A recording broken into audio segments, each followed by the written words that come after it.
நம்ம சேனல் கண்டிப்பாக வந்து பார்த்தீங்க அப்படின்னா உங்களுக்காக டெய்லியுமே நம்ம என்ன பண்ணுறோம்னா 12th மாணவர்களுக்காக ப்ரேயர் பண்ணுறோம். கண்டிப்பாக நீங்கள் நல்ல மார்க் என்ன பார்த்தீங்கன்னா ஸ்கோர் பண்ணுவீங்க. என்னோட ஹேண்ட் ரைட்டிங் வந்து அழகாக இருந்தால் தான் தமிழில் மார்க் கிடைக்கும் அப்படின்னு சொல்லி தான் நம்ம நிறையவே நினைக்கிறோம்.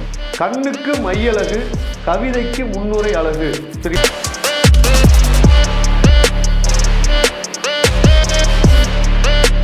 Hi friends, this is Vincent. நம்ம சேனலுக்கு உங்களை அன்புடன் வரவேற்கிறேன். நம்ம சேனல் வந்து பார்த்தீங்கன்னா 12th நிறைய இம்பார்ட்டன்ட் கொஸ்டின்ஸ் வந்து நம்ம சேனலில் அப்லோட் பண்ணிட்டு இருக்கோம். கண்டிப்பாக நம்ம சேனலை ஃபாலோ பண்ணுங்கள். மறக்காமல் நம்ம சேனலோட வாட்ஸ்அப் குரூப்பில் ஜாயின் பண்ணுங்கள்.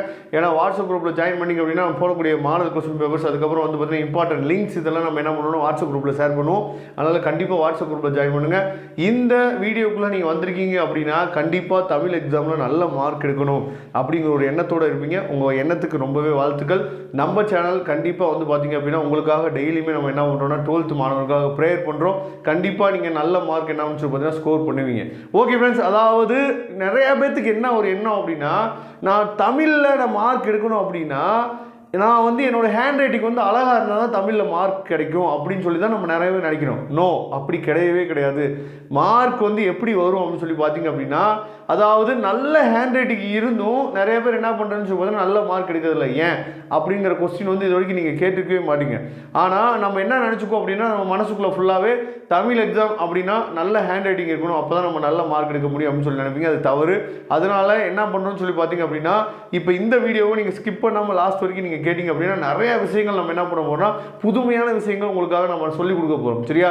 அதனால இந்த விஷயத்தை நீங்கள் நல்லபடியாக நீங்கள் ஃபாலோ பண்ணீங்க அப்படின்னாவே மேக்ஸிமம் உங்களால் நல்ல மார்க் வந்து ஸ்கோர் பண்ண முடியும். உங்களுடைய ஹேண்ட் ரைட்டிங் எப்படி இருந்தாலும் பரவாயில்ல.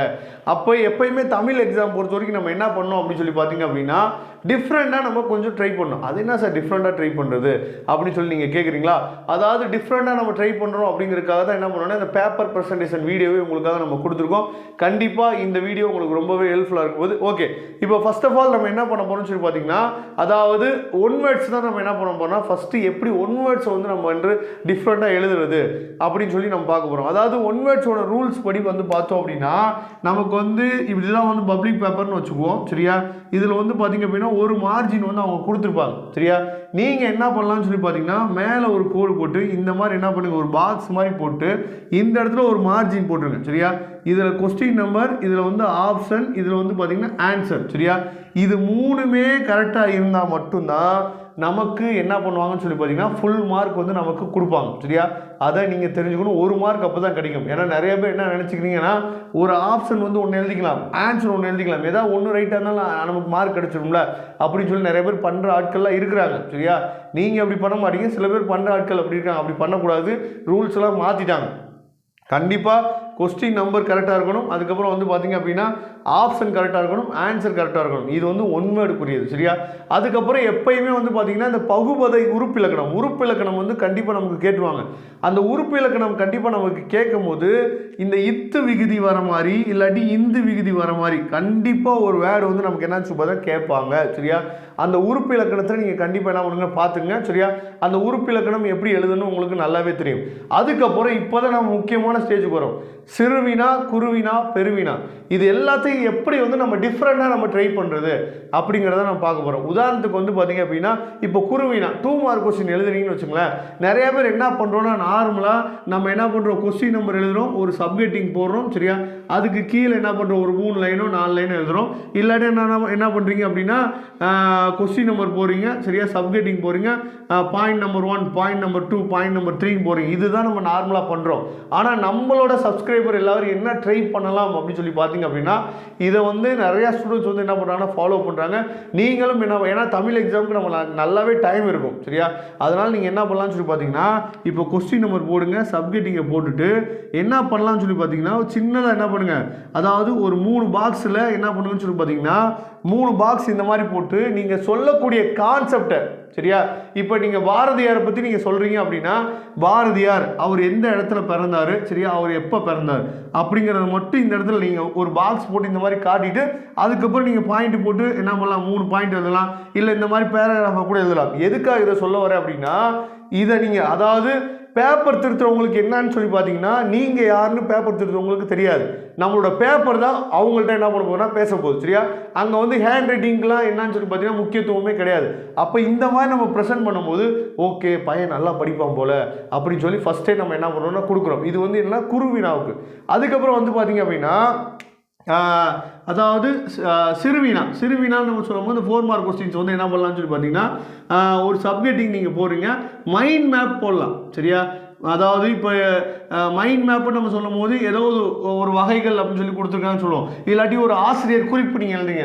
சரியா? பாரதிதாசனை பற்றி ஆசிரியர் குறிப்பு எழுதுங்கன்னா பாரதிதாசன் சொல்லி போட்டு சப்ஜெக்டிங் ஃபுல்லாகவே என்ன பண்ணலாம்னு சொல்லி பார்த்தீங்கன்னா மைண்ட் மேப் போடலாம். அவர் பிறந்த இடம், சரியா, அவர் பிறந்த ஊர், இந்த மாதிரி என்ன பண்ணலாம்னு சொல்லி பார்த்தீங்கன்னா மைண்ட் மேப் நீங்கள் போடலாம். எந்த அளவுக்கு நம்ம டிஃப்ரெண்ட்டாக நம்ம சொல்லி காட்டுறோமோ அந்த அளவுக்கு நமக்கு என்னன்னு சொல்லி பார்த்தீங்கன்னா மார்க்கு நமக்கு கிடைக்க போகுது.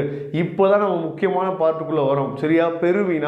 பெருவினாவுக்கு நம்ம எப்பயுமே என்ன சொல்லுவோம்னு சொல்லி பார்த்தீங்கன்னா குறிப்பு சட்டகம் அப்படின்னு சொல்லி போட்டு நம்ம என்ன பண்ணுவோம்னா முன்னுரை, முடிவுரை, இந்த மாதிரி இடையில நிறைய என்னன்னு சொல்லி பார்த்தீங்கன்னா சப்ஜெக்டிங்லாம் வரும். சரியா? இதில் நீங்கள் பண்ண வேண்டியது என்னன்னு சொல்லி பார்த்தீங்கன்னா உதாரணத்துக்கு நம்ம டிஃப்ரெண்ட்டாக நம்ம கொடுத்தோம் அப்படின்னா ஆசிரியர்களே நம்ம பேப்பர் என்ன சொல்லி பார்த்தீங்கன்னா விரும்புவாங்க. இப்போ நாங்களாம் பேப்பர் வேல்யூஷன் பண்ணும்போது என்ன பண்ணுவோம் பார்த்தீங்கன்னா ஒரு நல்ல பேப்பர் பர்சன்டேஜ் இருந்துச்சு அப்படின்னா 4 பேர்த்திட்ட போய் 4 ஸ்டாஃப்ட்ட போய் காட்டுவோம். சார் இங்கே பாருங்கள் சூப்பராக எழுதிக்காம பாருங்க இந்த பையன் அப்படின்னு சொல்லி 4 பேர்த்திட்ட காட்டுவோம். சரியா? அந்த மாதிரி நம்ம பேப்பரை போய் என்ன பண்ணணும்னா மற்ற பசங்களுக்கு மற்ற ஸ்டாஃப்ட்ட என்னன்னு சொல்லி பார்த்தா காட்டணும். அந்த அளவுக்கு நம்மளோட பேப்பர் பர்சன்டேஜ் இருக்கணும். அப்போ நீங்கள் என்ன பண்ணு சொல்லி பார்த்தீங்கன்னா பெருவினால நம்ம எப்பயுமே என்னன்னு சொல்லணும்னா குறிப்பு சட்டகம் சொல்லி ஒரு பாக்ஸ் போட்டு என்ன பண்ணுவோம் முன்னுரை, முடிவுரை, இந்த மாதிரி என்ன பண்ணு சொல்லி பார்த்தோம் ஒரு அதில் இருக்க பாயிண்ட்லாம் எழுதுவோம்.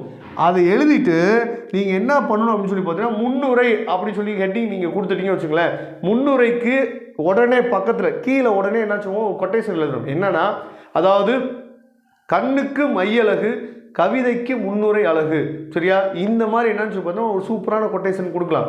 இப்போ முடிவுரைக்கு என்னன்னு சொல்லி பார்த்தீங்கன்னா ஆரம்பம் எந்த அளவுக்கு அற்புதமாக இருக்க வேண்டுமோ முடிவும் அந்த அளவுக்கு அற்புதமாக இருக்க வேண்டும். இது வந்து ஒரு கொட்டேஷன். சரியா? இப்போ வந்து இப்போ ஒரு அதாவது ஒரு ஆசிரியரை பற்றி ஒரு கட்டுரை எழுதுறீங்க அப்படின்னு வச்சுக்கோங்களேன். அவரோட அதாவது அவரோட ஆசிரியர் குறிப்பு எழுதுவீங்கல்ல, அப்போ என்ன எழுதலாம்னு சொல்லி பார்த்தீங்கன்னா வரலாறுக்கு எந்த அளவுக்கு பெயர் முக்கியமோ அந்த அளவுக்கு ஒரு நூலுக்கு ஆசிரியர் முக்கியம் அப்படின்னு சொல்லி நீங்கள் என்ன பண்ணலாம்னு சொல்லி பார்த்தீங்கன்னா இந்த மாதிரி கொட்டேஷன் வந்து நீங்கள் டிஃப்ரெண்ட்டாக நீங்கள் கொடுத்து எழுத ஆரம்பிச்சிங்க அப்படின்னாவே கண்டிப்பாக அங்கே வந்து ஹேண்ட் ரைட்டிங்க்கு அதாவது பிரச்சனையே இல்லை. நமக்கு சாலிடாக 5 மார்க் கிடைக்கிறதுக்கு வாய்ப்புகள் வந்து அதிகமாக இருக்குது. சரியா? 6 மார்க் கொஸ்டின்ஸுக்கு வந்து பார்த்திங்கன்னா மார்க் வந்து கண்டிப்பாக கிடைக்கிறதுக்கு வாய்ப்பு இருக்குது. சரியா? அதனால் இது வந்து நீங்கள் ஃபாலோ பண்ணுவீங்கன்னு நான் நினைக்கிறேன். இந்த வீடியோ உங்களுக்கு டிஃப்ரெண்ட்டாக இந்த வீடியோ உங்களுக்கு பிடிச்சிருந்துச்சு அப்படின்னா கண்டிப்பாக ஒரு ஆளுக்காவது நீங்கள் ஷேர் பண்ணுங்கள். கண்டிப்பாக மற்ற பசங்களுக்கு இது யூஸ்ஃபுல்லாக இருக்கும்னு நான் நினைக்கிறேன். Okay friends, thank you. நம்ம நெக்ஸ்ட் வீடியோ பார்க்கலாம். அதுவரை உங்களுக்கு விடைபெறுவது உங்கள் நண்பன் வின்சென்ட். தேங்க்யூ.